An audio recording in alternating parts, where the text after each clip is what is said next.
ఇప్పుడు సానుకూలంగా స్పందించారు మేడం గారు.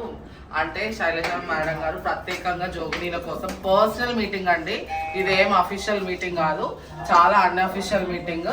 మేడం గారు చాలా పర్సనల్ గా టైం తీసుకొని మరి దాదాపు 1.5-2 hours వేరే ఇద్దరు హైయర్ ఆఫీసర్స్ ని కూడా పిలిచి మా ప్రాబ్లమ్స్ తెలుసుకున్నారు.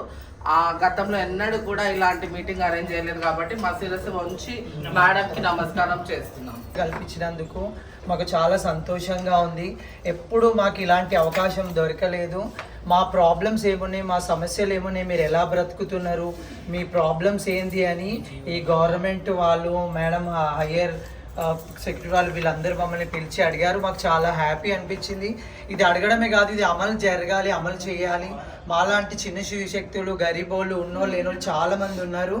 మాకు ఈ ప్రభుత్వం అన్న మాకు మేలు జరగాలని, జరిపించాలని, అమ్మవారి ఆశీస్సులు ఉండాలని మేము మనస్ఫూర్తిగా కోరుకుంటున్నాం. అండ్ మాకు సంతోషంగా హ్యాపీగా కూడా ఉంది.